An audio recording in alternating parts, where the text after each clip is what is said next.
Dokter flexing rumah. Terus lu beli produknya. Dari mana bangun rumah tersebut? Ini gue gak bilang 1-2 dokter ya, semua dokter yang seperti itu. Kenapa? Gue sedih, gue kenal dokter-dokter yang memang betul-betul dokter.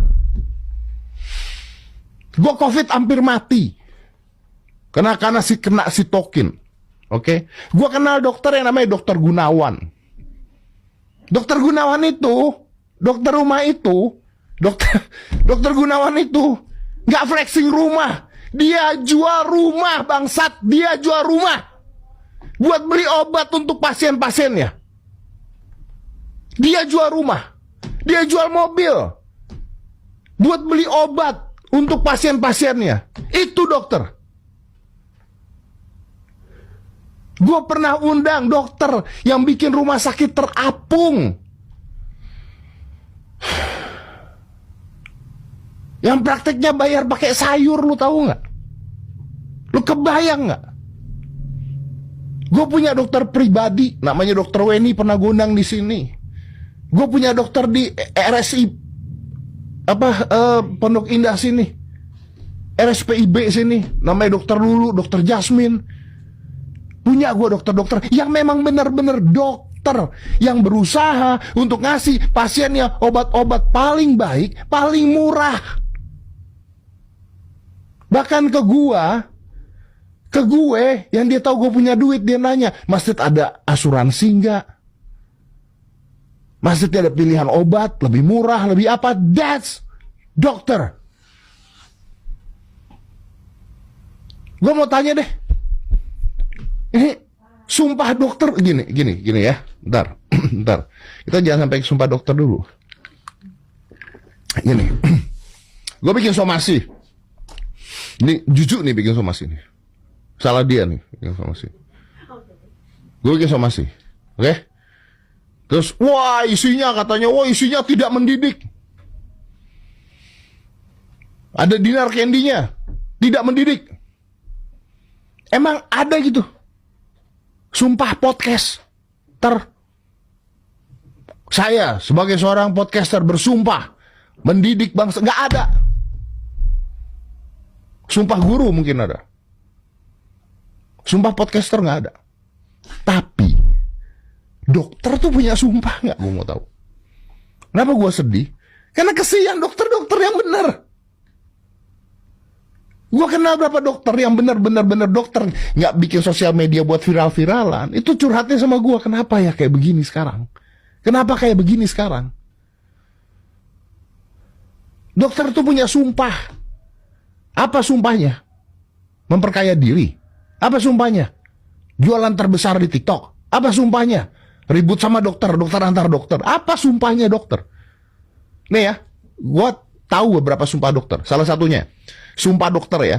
1, saya akan menjalankan tugas saya dengan cara yang terhormat dan bersusila sesuai dengan martabat pekerjaan saya. Oke, saya akan kembali merangkum berdasarkan press release yang digelar oleh Kepolisian Polda Metro Jaya hari ini.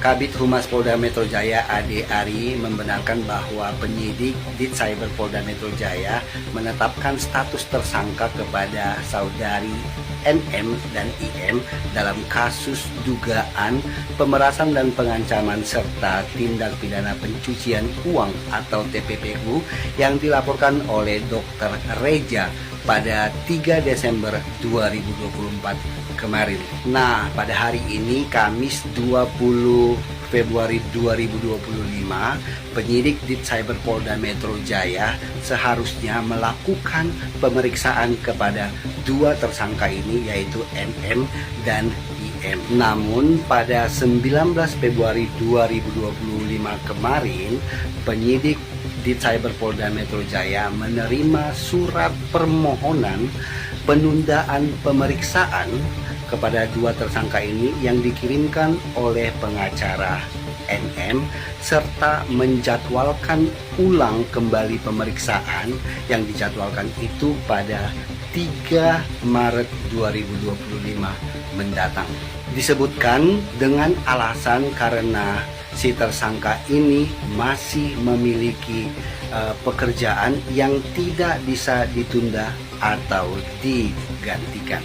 Penyidik di Cyber Polda Metro Jaya akan menjadwalkan pemeriksaan terhadap dua tersangka ini di minggu depan. Kabid Humas Polda Metro Jaya Ade Ari menjelaskan bahwa dalam kasus ini ada dua pasal yang disangkakan terhadap dua tersangka ini. Yang pertama, pasal dugaan pengancaman dan pemerasan dengan ancaman penjara selama 9 tahun penjara. Dan yang kedua terkait dengan pasal dugaan tindak pidana pencucian uang atau TPPU dengan ancaman penjara selama 20 tahun. Dulu, waktu di kasus Serang, dia itu dibantu oleh Kak Fitri. Kak Fitri kemana-mana pergi ya. Sampai salah satunya adalah gue yang membantu menyuarakan, di mana orang-orang gak ada lagi yang mau menyuarakan, apalagi teman-teman dia, apalagi artis. Nih. Waktu ditahan, nih, kayak gini. Gak tahu sakit apa enggak ya, di belakang layar gue tahu banget. Ini dia video call. Lalu setelah selesai pun, gue adalah orang pertama yang dihubungin oleh Bang Aji. Video call, mengatakan, ini kita bebas. Bebasnya pun kami tahu kenapa. Terus dia bilang, gue gak kenal sama dia. Iya, tapi dia video call. Alasannya Kak Fitri, yang ianya dia cemburu dengan keberadaan gue, karena dia takut posisi dia digantikan oleh gue, karena memang secara pikiran gue lebih cerdas, kata Kak Fitri. Jadi Kak Fitri mengenalin kemana-mana gue itu bilangnya, ini lebih cerdas loh daripada NM. Dan terbukti, walaupun Kak Fitri kena sendiri ya kan, tapi nggak apa-apa, tenang Kak, kita gas dia ya. Agar orang-orang nggak tahu diri seperti dia dan bala-balanya ini sadar diri ya. Kalian tuh baru-baru aja muja dia, Nyai yang nggak mau dipanggil Nyai ya. Jadi kenapa dia nggak mau dipanggil Nyai sekarang adalah karena gue kasih tahu arti dari KBBI tentang Nyai. Coba cek sendiri.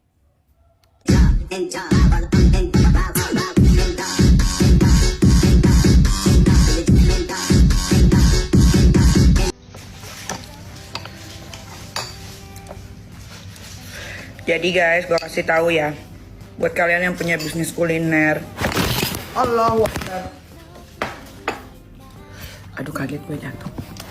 Buat kalian yang punya bisnis kuliner, jangan karena euforia bisnis kulinernya laris terus kalian langsung buka cabang. Benerin dulu dalamnya, manajemennya, kalau udah siap baru buka cabang. Makanya sekarang gue masih belum buka cabang pertama,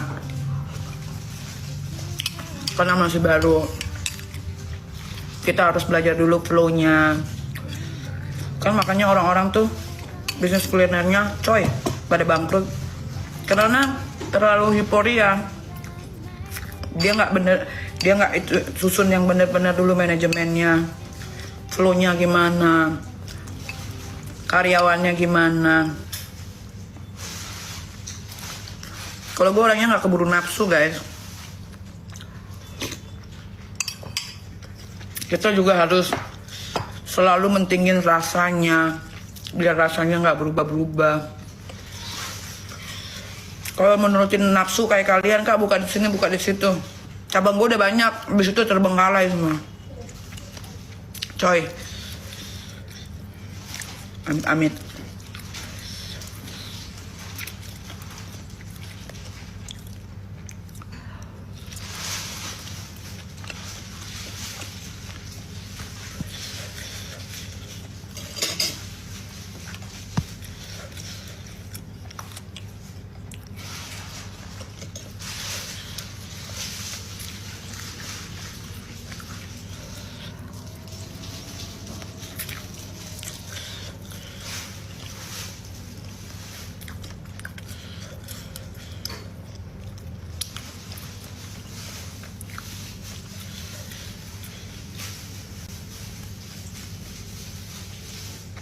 Kalian yang belum pernah pakai gelap pijat sama sekalipun, kalian boleh banget ikutan challenge ini. Hai Dokter Reza, excited banget aku dengernya. Kebetulan aja ya, aku ini sudah bertahun-tahun menggunakan berbagai macam skincare dari segala dokter dan berbagai macam treatment, tapi nyatanya alhasil belum berjodoh aja mungkin kali ya. Terlepas dari perhuru-haraan perskincarean akhir-akhir ini, sebenarnya agak kaget sih tadi ngebaca komen-komennya yang ada di bawah. Justru aku di sini malah excited banget. Aku pengen ngebuktiin, emang apa bener sih dokter ini bisa ngebikin wajah wanita Indonesia jadi lebih cantik. Saya bersedia jadi kelinci percobaannya, Dok. Ditunggu ya, Dok.